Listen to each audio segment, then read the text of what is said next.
Sejam todos bem-vindos a esse podcast maravilhoso. Agora o primeiro podcast com o nome oficial. Os outros eu gravei e não tinha nome ainda. O nome então é Modo Mato Show. Modo Mato Show. Que brega esse nome. Gostei até. Não é? Sejam todos bem-vindos. Então hoje a gente está recebendo um surfista economista que surfava em Brasília. É isso mesmo? É isso mesmo. Rodrigo Moita. Seja bem-vindo, Rodrigo. Obrigado. Cara, o que você encontra em cima da prancha que outros esportes não te dão? Essa pergunta, ela é uma pergunta de $1 milhão, mas Começamos leve. Começamos leve. Não, é uma sensação de quando você fica em pé, que você está em cima da prancha, tem um momento que é diferente dos outros, que é quando você está surfando a parede verde da onda, não a branca. Peraí, eu sou totalmente leigo. Tá. Quando você vai surfar, quando você começa a surfar, você pega a onda estourada. Ela estoura e ela tem uma espuma que vai até a praia. Tá. Você surfa aquela onda. Né? Todo mundo Depois que ela estoura. Depois que ela estoura, você surfa ali. Onde você aprende. Onde você pega o jacaré. Quando você aprende a surfar com prancha e ficar em pé, você começa a andar, você sai da espuma e você vai andando na frente da espuma, a espuma vai quebrando. Então a onda está formada, a espuma vai quebrando ou para a direita ou para a esquerda e você vai surfando na parede verde antes de quebrar. Entendi. Com a espuma atrás de você. É onde você pega tipo os tubos que o pessoal pega. Onde pega tubo. Se você Entendi. está numa onda tubular e você é um bom surfista, você pega tubo. Se você é um moleque aprendendo, na hora que você pega essa parede, parece meio que você está deslizando sobre a água. Aquilo lá dá um frio na barriga. É uma coisa muito viciante. Todo mundo lembra da primeira onda que pegou na parede. Você lembra da primeira vez que você ficou em pé. Mas muito mais importante é essa parede. Na hora que você pegou, você cai, você fala assim, eu quero outra. Eu quero outra. Daquilo lá dá uma coisa, você parece deslizando em cima da água. É uma sensação meio difícil de explicar, mas é por aí.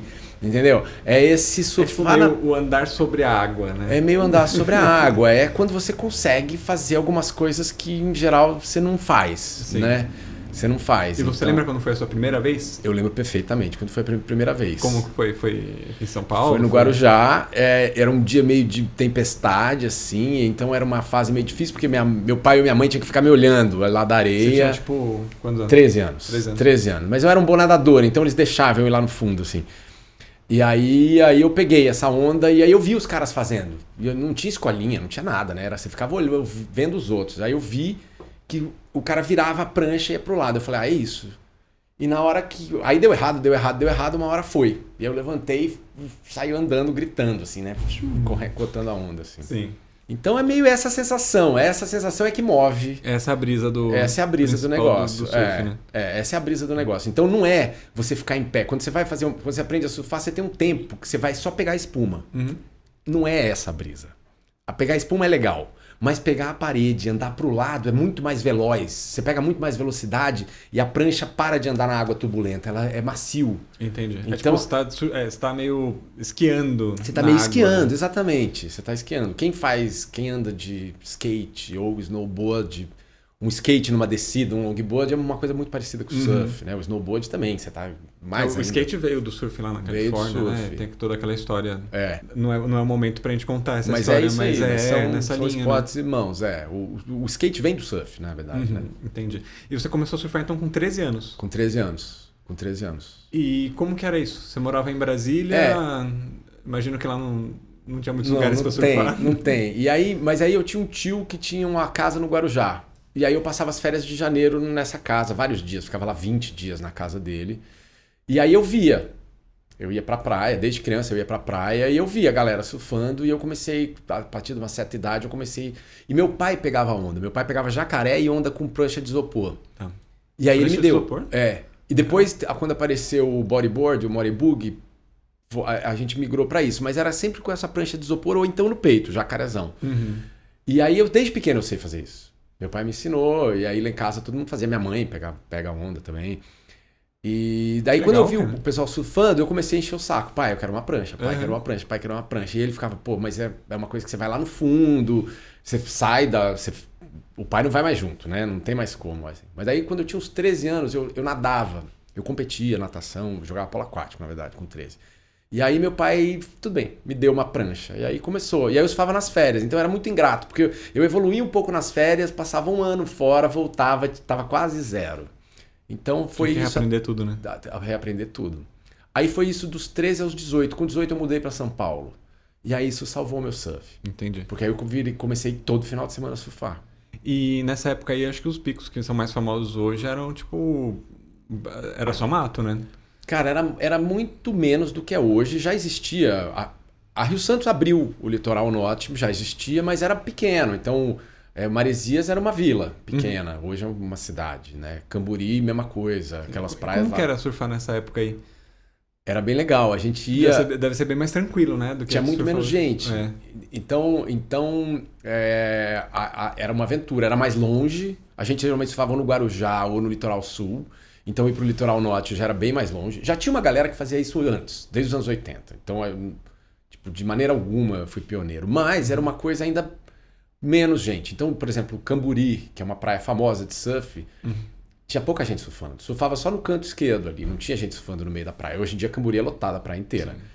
E a gente ia lá e tinha umas casas de caiçara que geralmente alugavam um quarto. Tinha uns quartinhos. Aí você alugava um quartinho, você ficava lá num quintal, num caiçara, num quartinho, no meio das galinhas lá.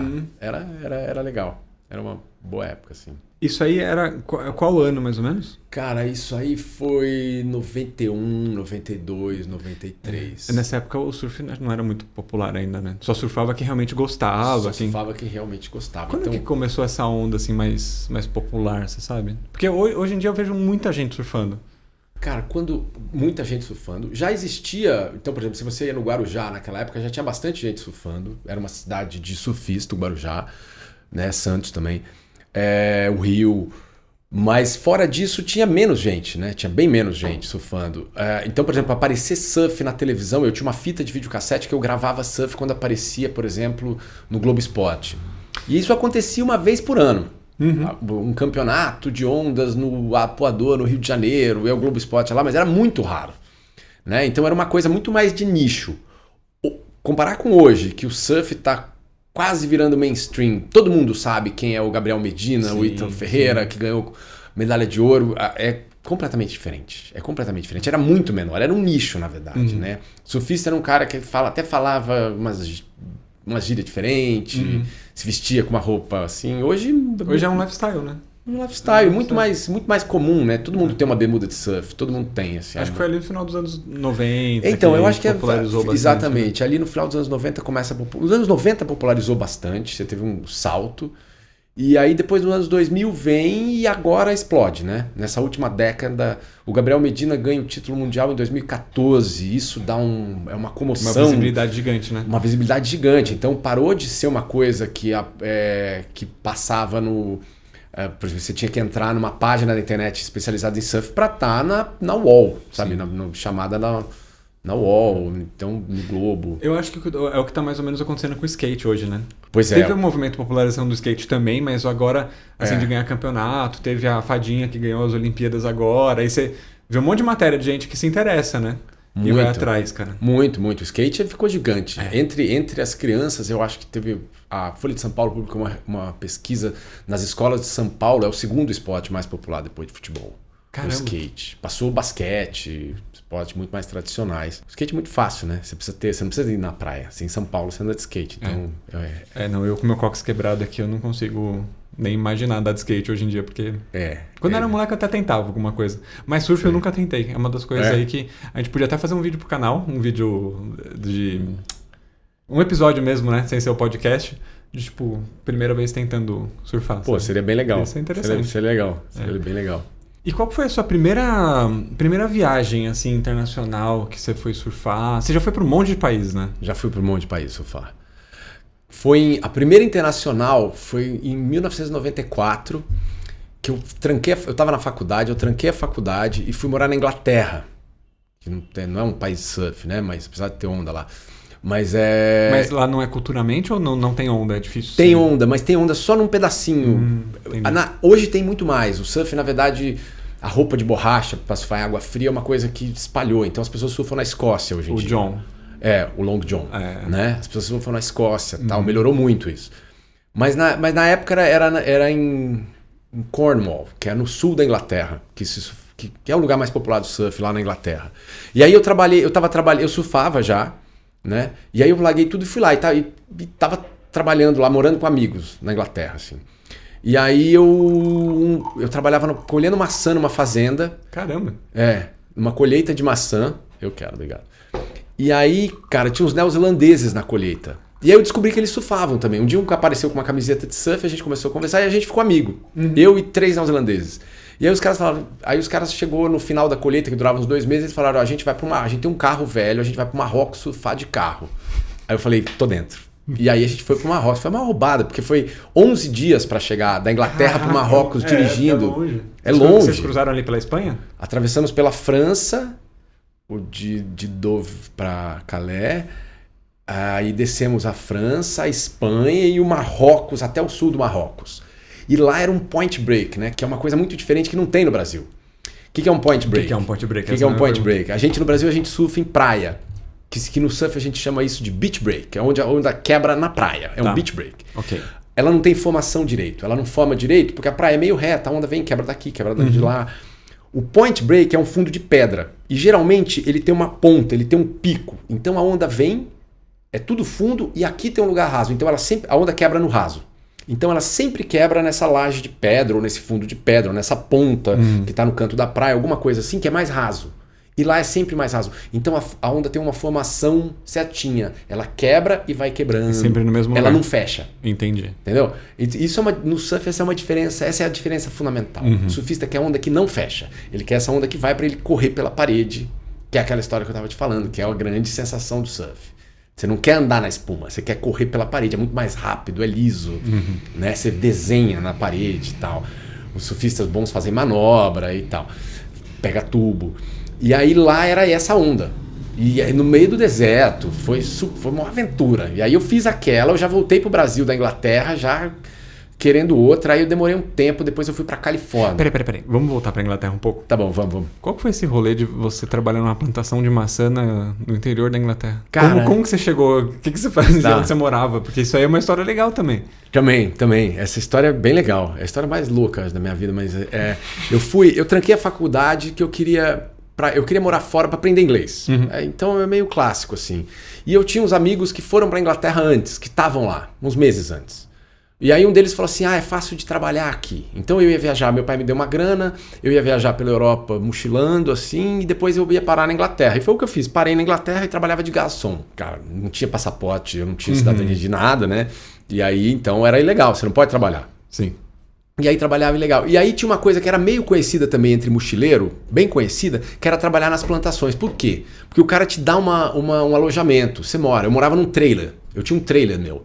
Eu morava no trailer, você fazia umas compras no supermercado, você tinha que cozinhar pra você, mas aí você conseguia guardar o dinheiro. E aí você ia lá e depois você ia gastar e você conseguia dar outro rolê. Aí não gastava com hospedagem. Você não gastava com hospedagem. Londres é caríssimo, né? Já era caro em 94, hoje é muito mais caro, mas... já era um lugar muito caro, você gastava tudo, eu gastava tudo que eu ganhava. É tipo o Brasil 2021, né? Tipo o Brasil 2021, talvez não tanto, né?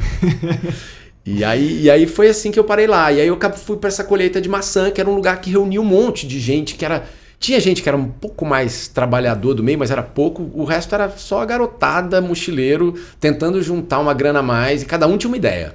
Eu vou para Israel, eu vou para... não sei, eu vou pra Turquia, eu quero ir pra Austrália, e aí esses caras... eu não tinha nenhuma. Eu já tava viajando, né? Então... o seu rolê já era ali, e os caras vão pro Marrocos. Aí eu acabei indo pro Marrocos com esses caras. E foi minha primeira aventura de surf. Talvez a mais casca grossa de todas, né? E com o carro era a direção na mão inglesa.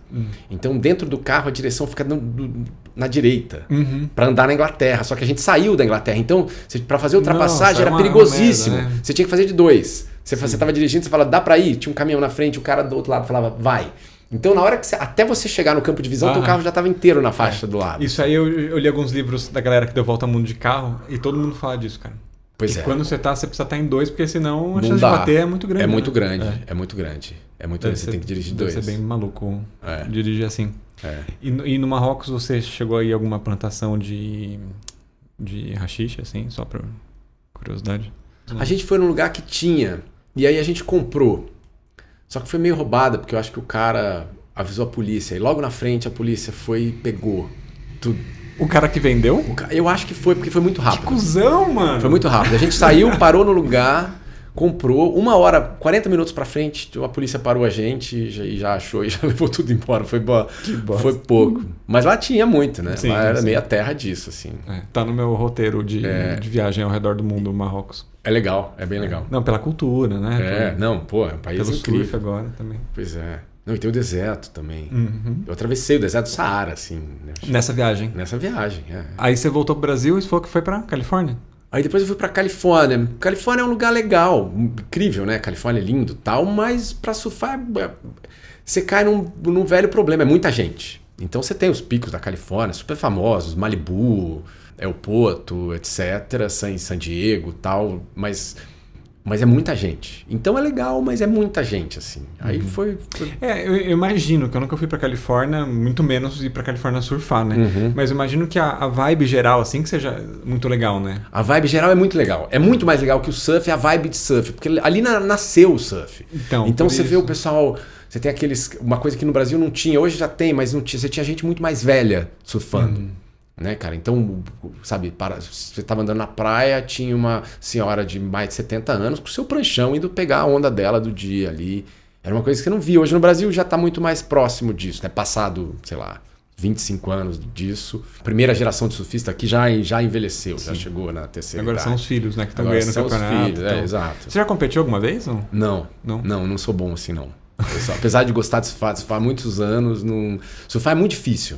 Você tem que... É diferente, por exemplo, do skate. Por que é difícil? O que você precisa ter preparado, tanto fisicamente quanto de habilidade? Assim, então, pois é, vou comparar com skate ou mesmo com snowboard. Não sei se você já fez snowboard ou andou de skate, mas esses dois são parecidos, né? Você sobe na prancha e aí a prancha vai. Se você tiver numa descida ou na neve, sei lá, a prancha vai. E aí com o tempo você vai treinando e você dali a pouco se você consegue virar. Que demora uma questão de dias, talvez, ou algumas horas, se você é mais habilidoso, assim. O surf, você tem quando você está na prancha, na onda, no lugar certo, é parecido com isso. Você vai mexendo a prancha, vai mexendo, e dali um tempo você pega isso. O problema é que você não pega a onda sempre. Você tem uma dificuldade a mais que é pegar a onda. E pegar a onda e conseguir se colocar na parede da onda andando, não é muito fácil.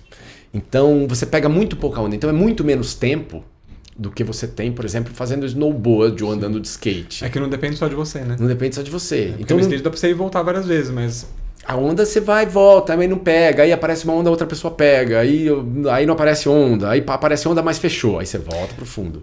Como que é isso? É que eu já fiz bastante vídeo de surf, já acompanhei amigos que surfam e tal.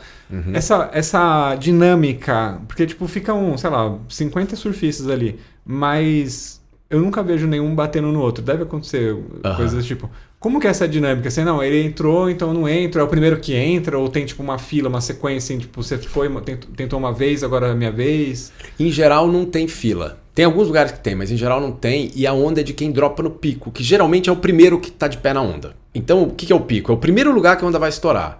O cara que pegar lá, ele é o primeiro que levantou. A onda é dele. Tá.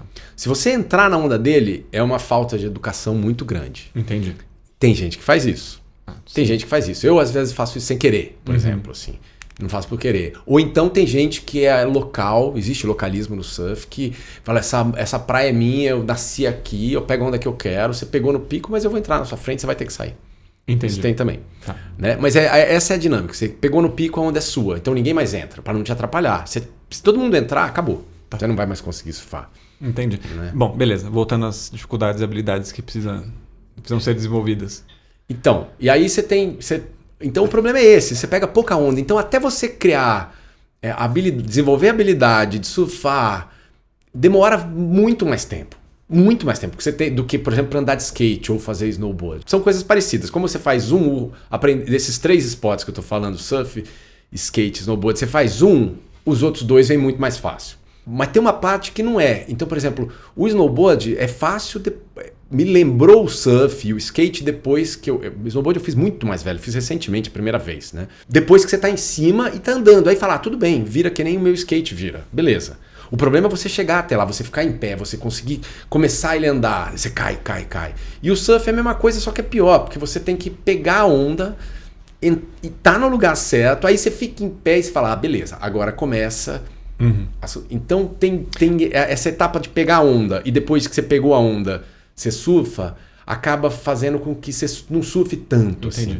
E aí depois que você cai ainda, você precisa voltar e remar de volta, exato. mais esforço. E tem gente que fala que o surf é uma metáfora da vida, né? Que você rema 95% do tempo e você tem 5% de momentos de prazer intenso, assim, momentos especiais da vida. Que falam que a vida você tem, sei lá, talvez nem 5, né? Quando você come uma comida incrível, quando você tem um sexo muito bom, que são momentos poucos. Eu escutando você agora, eu diria que é um pouco diferente. Que é 95% de perrengue e nesses 5% são os momentos que você poderia ser bons e 1% quando você não cai da prancha. Exato. Então tem essa também. Tem essa também. Então você pega a onda e aí algumas funcionam, muitas não funcionam. Então essa é a dificuldade do surf. No fundo é a quantidade, é pouco. Entendi. Entendeu? Então demora muito para você melhorar. A logística toda Óbvio, quanto melhor você é, mais fácil fica, mais onda você pega, mais rápido vai essa progressão. Mas eu acho que essa é a dificuldade.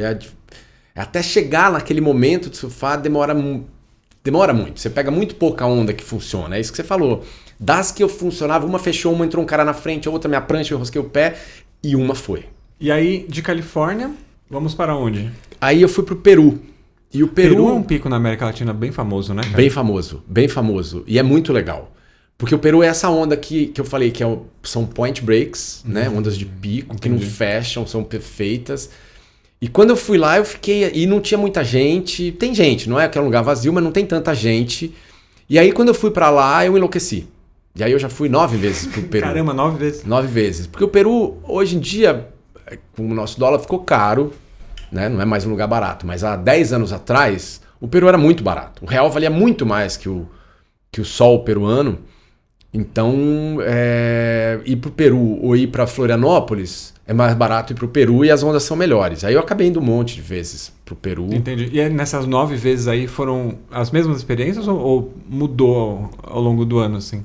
Não, eu fui para alguns lugares um pouco diferentes, 2 lugares diferentes, na verdade, mas era muito parecido. Mas é aquela coisa, assim, no meio do deserto, tem uma pousada com aquela onda, água gelada...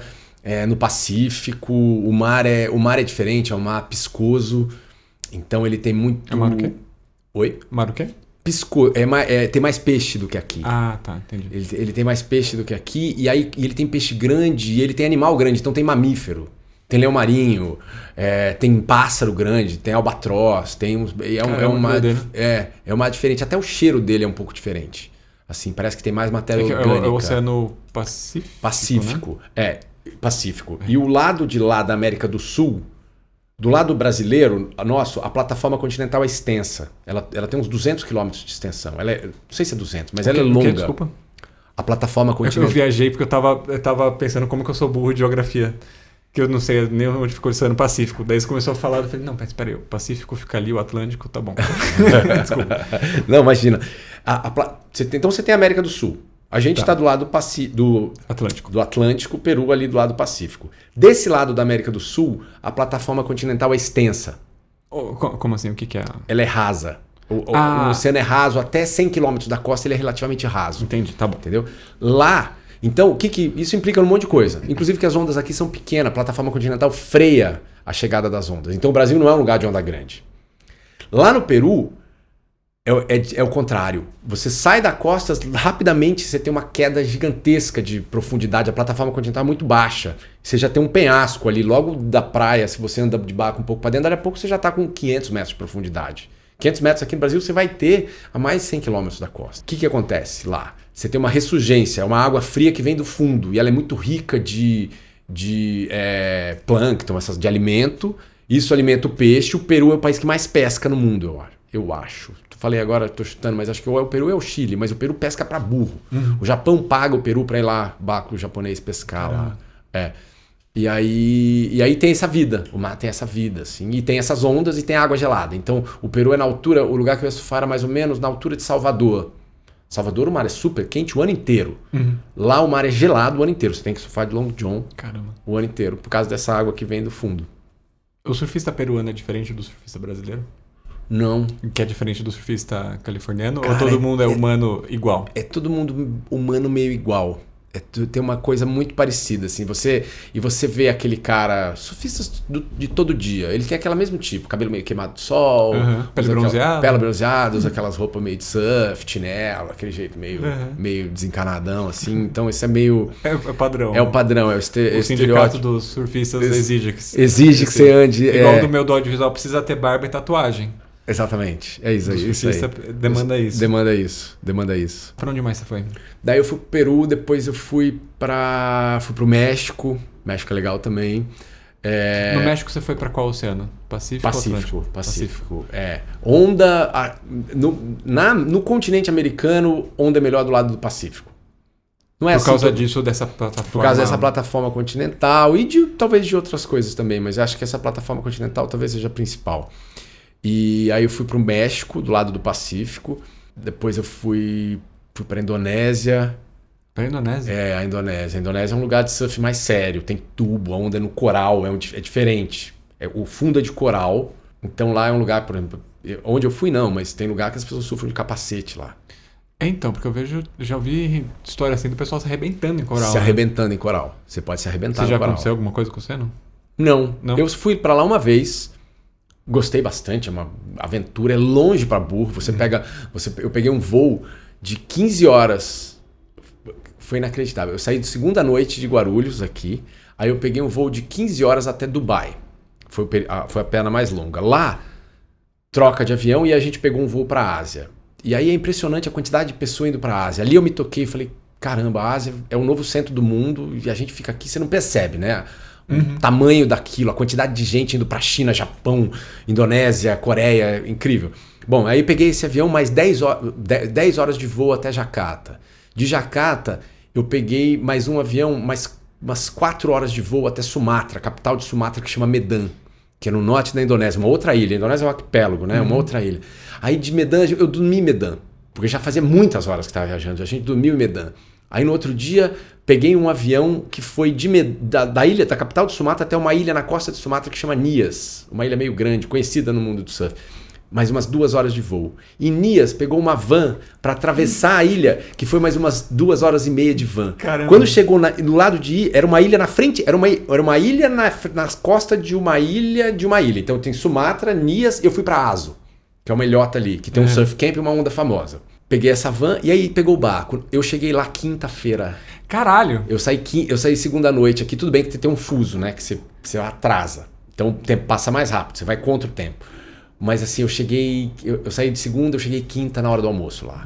Foi inacreditável. Foi inacreditável. Quando eu cheguei lá, eu falei, meu Deus, um dia eu vou ter que voltar. E é muito longe, mas é muito legal. É uma baita de uma aventura. Você tá no meio da selva, numa ilha no Oceano Índico, uma ilha de coqueiro, sabe? Com aquela água totalmente transparente, umas casinhas ali, nada. Você tá no meio do nada. Assim. Caraca, que doideira. É bem legal, até esse fundo de coral, é um surf mais desafiador, assim. E nesse lugar que eu tava a onda era muito forte, mas ele era fundo. Então raramente você batia no fundo, assim. Entendi. O problema lá é que era bater no fundo, né? É. Mas daí por outro lado, você começa a cair que nem gato, né, cara? Você viu que vai cair aqui, por exemplo, quando eu surfo no Brasil, é mais relaxado. Às vezes eu vou até cair. Lá não. Começou a aumentar a probabilidade de você vai cair, é melhor você pular. E aí você abandona o barco e cai em pé, seguro, é né? mais seguro, Mas você acostuma com isso, assim. Se for disso da distância, é doido isso porque é tudo muito relativo, né? Na vida, de forma bem geral. Tô te falando isso por quê? Quando meu irmão morava em Bauru, eu achava, 3 horas e meia pra chegar em Bauru. Total, entendi. Aí comecei a me relacionar com a companheira que eu tenho hoje, que é a Larissa, né? Que eu virei e mexe, parece no canal aqui. A familiaridade Franca. 5 horas. Meu Deus do céu, 5 horas até Franca. Aí foi indo, né? Aí eu fui pro Jalapão. 2 dias de viagem, 23 horas de carro. Aí agora, quando precisa pegar 8 horas... eu tô querendo ir pra Foz do Iguaçu agora, até o Paraguai, comprar uns equipamentos lá, né? Eu olhei, 14 horas? Considerando que eu vou de Defender, vai dar umas 16, 17? Um dia e meio, suave. Vai mudando muito a referência, né, cara? Muda muito. Então, quando eu era criança, eu morava em Brasília, de São Paulo, e minha família inteira, meus avós eram de São Paulo, e eu morava em Brasília 1.000 quilômetros. 1.000 quilômetros. E era bastante, era um dia inteiro. É um dia inteiro de viagem, é cansativo e tal. Mas depois a gente começou a ir pro sul. Minha tia mudou pro sul, daí era muito mais longe, né, cara? Era quase 2.000 quilômetros de viagem de Brasília pro sul. E é relativo. E quando eu morei na Inglaterra, os ingleses, eles iam por exemplo, pra Escócia, eles paravam para dormir no caminho. E é uma viagem de 5, 6 horas. Eles achavam longíssimo. Era uma coisa muito distante. Eles paravam para dormir no caminho. Assim, não fazia tudo num dia porque era muito cansativo. Eu tô planejando uma viagem pro Uruguai agora. E aí eu tô conversando com 2 amigos que são uruguaios para fazer um roteirinho ali, né? Os 2 falaram, cara, o Uruguai você consegue cruzar em um dia. Entre você sair na outra ponta um dia. Deve ser. Que é muito perto. É muito perto. As coisas assim que de ponto turístico até o próximo, é coisa de 1 hora, 1h30. Então você vai parando e você tem muito mais tempo de aproveitar, né? Deve ser bem legal. É bem legal. Aqui legal. É 2, 3 horas para chegar em qualquer lugar, né? Não, e se você vai pro centro-oeste ou pro norte do Brasil, que nem você foi pro Jalapão, é muito mais, né? São horas e horas e horas. Não, dentro do Jalapão, tinha dia que a gente já dava 4, 5 horas para chegar no próximo destino, sabe? Sei. É muito louco isso. Mas é bem relativo mesmo. E aí da Indonésia, acho que foi o mais diferente, né? Foi mais diferente. Foi mais... foi a mais exótica que eu fui, com certeza. Apesar de ser um destino tradicional, surfista que surfa pra valer e tem condição, vai pra Indonésia. Porque é meio a Disneylândia do surf. Entendi. Né? Aí eu fui pra... tô pensando aqui pra onde mais eu fui, mas acho que foi pra esses lugares. E aí a última viagem que eu fui da Indonésia, depois da Indonésia eu fui pro Peru. Algumas dessas 9 vezes foi depois da Indonésia. E o último lugar que eu fui foi a Nicarágua. E a Nicarágua eu fui agora, né? Faz 2 semanas. E eu adorei a Nicarágua, porque a Nicarágua, por várias coisas, assim, a história da Nicarágua, eu entendi um pouco a história da Nicarágua e tal. A Nicarágua parece o litoral norte de São Paulo, aquela mata, aquelas montanhas na mata, muito verde, só que há 70 anos atrás. Entendi. Então quase não tem estrada, muita gente você praticamente só anda de 4x4, então é aqueles jipes cruzando. E a Nicarágua falam que a Nicarágua é o que a Costa Rica foi há uns 30 anos atrás. Né? É uma nova Costa Rica, eles falam. Então a maior parte muito surfista lá.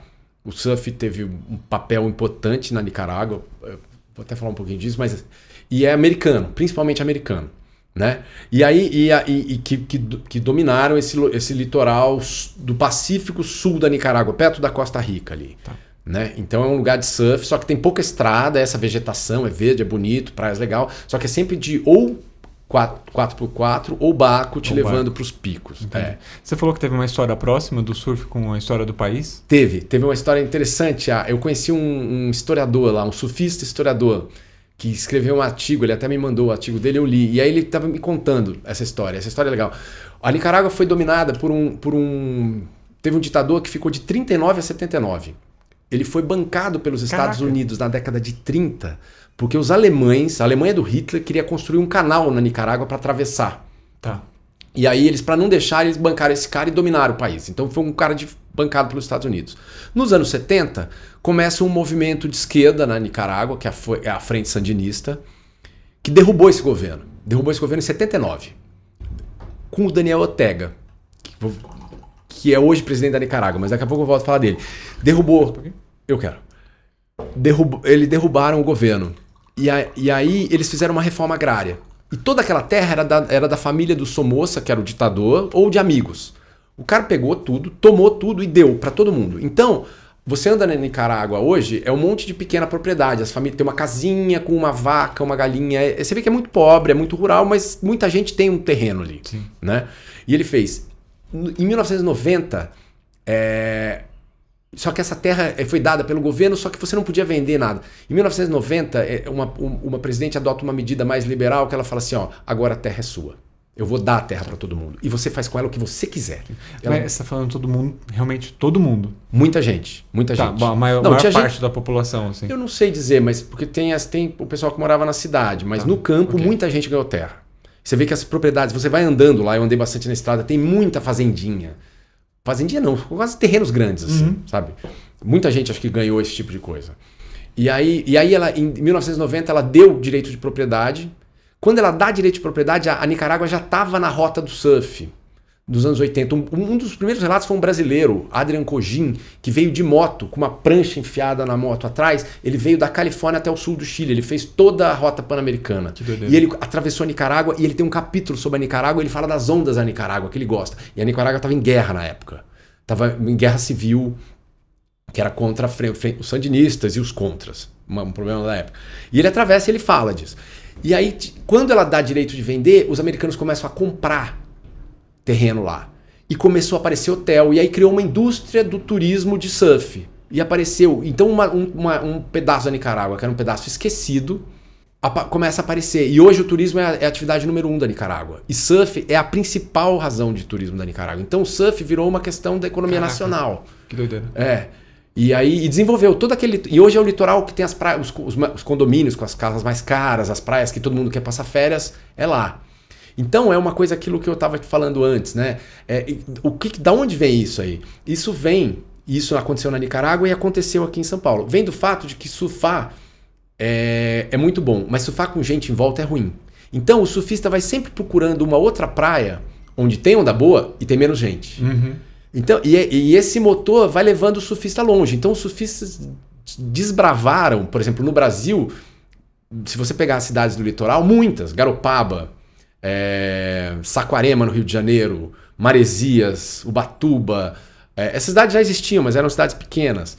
Então, mas foi o surfista que chega lá, começa a surfar, começa a ir mais surfista, depois começa a ir os amigos dos surfistas e aquilo lá vira um point. Essas cidades viram veraneio, badaladas, etc. Ainda mais hoje com celular, com internet, com Instagram. É muito tudo, rápido. cara, muito mais rápido, aumentou a velocidade muito, né?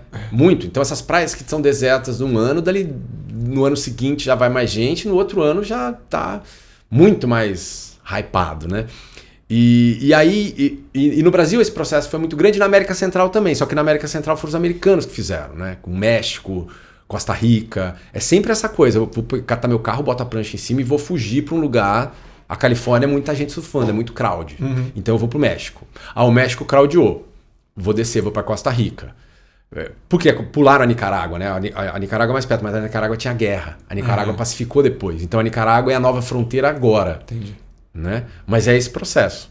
Então, e no Brasil, continuando aquela lista lá, Garopaba, Maresia, Guarujá, foi um pouco assim também, mas mais antigo, mas assim, Maresias, Saquarema, Búzios, Itacaré, sempre são lugares que o surf chegou primeiro, e o surf traz o turismo depois. Né? Então existe essa mecânica para onde o surfista vai. Ele vai sempre tentando ir para onde não vai. Se você é surfista, é pra onde você não vai. Sim. Eu imagino que deve ter um monte de praia também que só surfista conhece, né? Então, que você não pode falar porque você não pode falar. Exato. Então existe uma coisa. Hoje acho que essa coisa está ficando mais folclórica. Mas antes, você não falava. Então, os surfistas do Rio de Janeiro na década de 70, o Rio de Janeiro também, você começou a surfar na zona sul do Rio, no Apuador, depois encheu, aí você começou a ir para a praia do lado, que era mais longe, que era a praia de São Conrado, Pepino ali. Depois encheu Barra. Encheu a Barra, Recreio. Encheu o Recreio, Macumba. Eles foram andando pro sul ou pro norte. Itacoatiara em Niterói, depois vai para Saquarema, depois você tem Cabo Frio, sabe? Foi subindo, né? Ou pro sul ou pro norte, para fugir. Então tinha, eu sei de uma onda que ninguém sabe. Hoje em dia parece que é menos provável. Tem, com certeza tem, mas é menos... É mais difícil, tudo é muito mais achável, né? Você tem Google Earth, você tem câmera, você tem fotos, as pessoas colocam foto, botam no Instagram e falam assim, pico secreto. Alguém escreve lá no comentário, Praia Grande Ubatuba.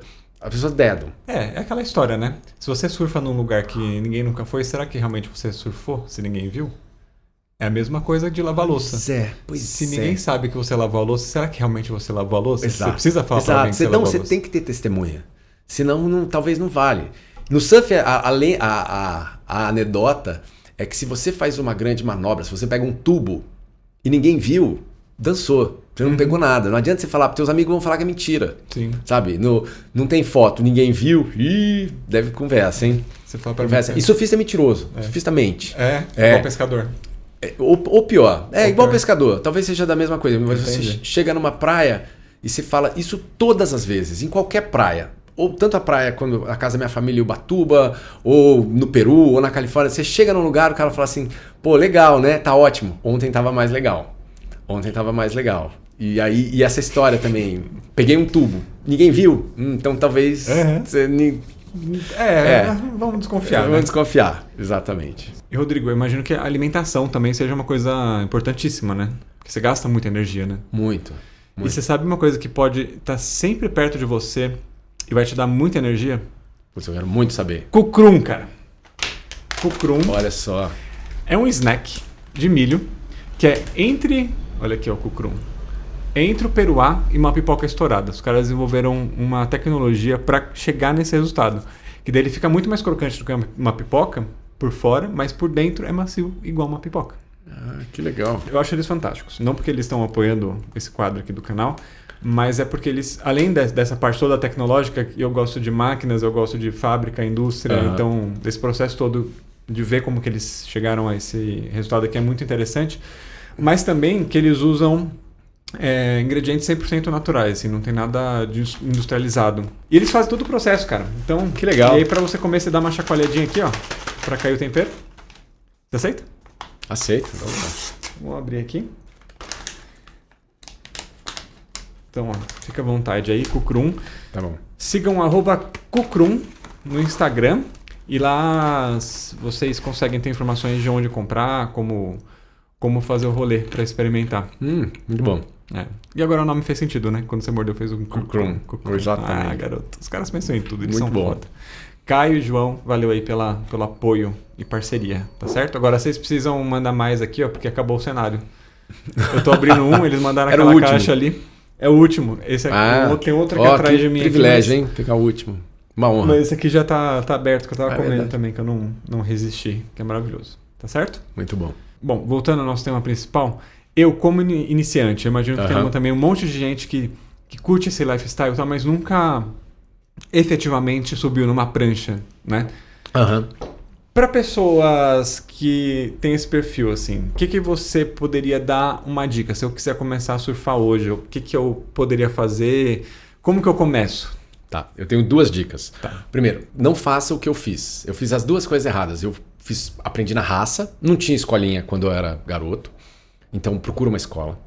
Toda praia tem escola de surf. Os instrutores ficam, e a escola de surf é uma coisa assim, você vai numa praia com onda, qualquer praia, por exemplo, em Ubatuba, que tem onda e tem mais gente, você chega lá, vai ter um instrutor de surf, o cara bota uma plaquinha e fica com umas pranchas na areia, você chega lá, quero fazer uma aula. Você não precisa nem ter a prancha, então. Você não precisa nem ter a prancha. Você aluga, você pega lá. Existe esse mercado, criou. Tá. E é muito mais fácil. Esses caras sabem te ensinar, eles sabem o que você vai fazer, eles te colocam lá, vai ser uma experiência boa. Você vai ficar 1 hora na aula lá e vai ficar de pé e vai ter um cara que vai bater uma foto e você ainda compra a tua foto lá, né? É legal. A outra coisa já é o passo seguinte, que é quando você for surfar, arruma uma prancha grande. Então as pessoas gostam de pranchinha. Eu quero ter uma prancha igual a do Kelly Slater, igual a do Gabriel Medina, que é a pranchinha, que é o carro de Fórmula 1 do surf. É uma prancha pequena para fazer manobras radicais, só que é super difícil de você surfar nela. Você tem que ser o contrário, você tem que pegar uma prancha. Então você tem que ir numa escolinha e quando acabar a aula, se você quiser continuar, compra um longboard ou compra uma prancha grandona com muita flutuação, que você levanta nela quase sem onda. E aí aquilo facilita muito. Então esses são os 2 erros que eu fiz na vida. E que eu acho que as pessoas, quem quer fazer, não tem que fazer esses 2 erros. Hoje é muito mais fácil, né? Sim. Tá tudo muito mais acessível também. Muito mais Mesmo acessível. de informação, acho que deve ter um monte de vídeo no YouTube que ensina a surfar, primeiros passos e tudo mais. Né? Tudo mais. E você agenda a sua aula daqui de São Paulo, se você quiser, né? Você entra surf, sei lá... Maresias. Ele vai falar as escolas, dá o telefone do cara, você liga, o cara já te espera lá. Legal. Bom, para finalizar, Rodrigo... Eu queria te pedir indicações de coisas legais que você tem descoberto, não necessariamente relacionadas a surf. Tá. Pode ser um livro, um filme, uma comida, um lugar, ou sei lá, uma filosofia nova que você descobriu há pouco tempo. O que você está curtindo nesse momento da sua vida? Pode ser o CrossFit? O CrossFit, vou falar um pouco do CrossFit. O CrossFit, como eu estava te falando, foi uma grata surpresa, né? Como você falou, que pra gente, o CrossFit é um meio, né, de eu me manter uma forma física para, por exemplo, surfar. Só que eu gostei. É uma coisa que eu gostei. Eu achei que... E as pessoas têm uma imagem meio errada todo mundo falava pra mim, cara, você vai se machucar. Eu já tenho um problema no ombro de ter feito natação e surfado a vida inteira, meu ombro é zoado.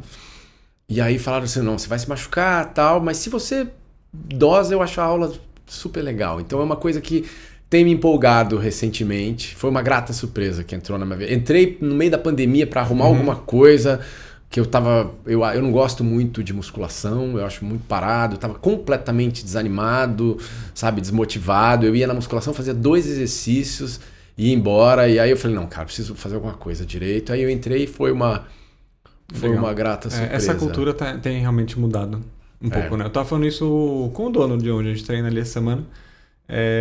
Que principalmente quando chegou nos primeiros anos ali, tinha toda uma cultura de superar, de competir com o outro que tá ali na sua frente, tudo mais. Isso aí tem mudado, cara. E é uma coisa legal, porque a prática em si eu gosto muito também. Eu não gosto dessa cultura que tá em volta, mas dos exercícios eu acho muito dinâmico, sempre é uma coisa pra você aprender nova, é bem Mas legal, é engraçado você falar isso, porque eu nunca vi isso. As pessoas Então, falam, as pessoas perguntam pra mim, as pessoas ficam gritando do teu lado pra você, vai pra você acabar. Eu falei, cara, nunca fizeram isso. Nunca fizeram isso. Você tem que fazer mais vezes do que o outro. Coloca mais peso, não? Coloca mais peso. Não passo. E eu não coloco mesmo. Sabe, eu sou super conservador, eu tenho medo de me machucar. Então, mas essa cultura de se machucar também vinha, eu acho que um pouco daí. Total. Eu comecei a treinar numa fase ali meio de transição, como ainda era muito estigmatizado isso. Tem uns 4 anos que eu treino. Mas aí começou a ficar mais suave. Que era isso, o pessoal que começa... E os movimentos são super complexos, né? E aí sempre tinha alguém falando, não, coloca mais peso, faz mais não sei o que lá. E nessa que você não tem a técnica refinada ainda, você se machuca. Cara, você machuca total. O levantamento de peso é muito intenso, né? Cara, é um movimento de explosão. Se você fizer errado aquilo lá não dá certo, né? Não tem como dar bom. Bom, Rodrigo, obrigado pela visita, pelo papo. Eu que agradeço, foi ótimo. Foi muito legal e, como eu te disse, né, surf é uma das coisas que eu conheço pouco e é sempre interessante escutar as experiências pessoais. Eu acho que a ideia desse quadro aqui é justamente isso, não é falar sobre a prática em si de diversas coisas, mas como que é a relação que as pessoas têm com o que elas fazem, sabe? E muito legal escutar seus relatos e suas histórias. Obrigado. Não, e essa foi muito legal falar aqui e achei a tua ideia muito boa. Obrigado. E é isso, gente. Valeu pela audiência. Olha a audiência. Silvio Santos agora falando, né? Babaca pra caralho que eu sou. Muito obrigado por ter assistido até aqui. Sigam o canal, se inscrevam aí se você não for inscrito ainda. E divulga para quem tem interesse em conhecer mais sobre surf. E também assiste os outros vídeos aqui que tem sempre uns papos interessantes, beleza? É isso aí. Valeu, gente. Até a próxima. Aloha? Pode falar? Aloha? Aloha.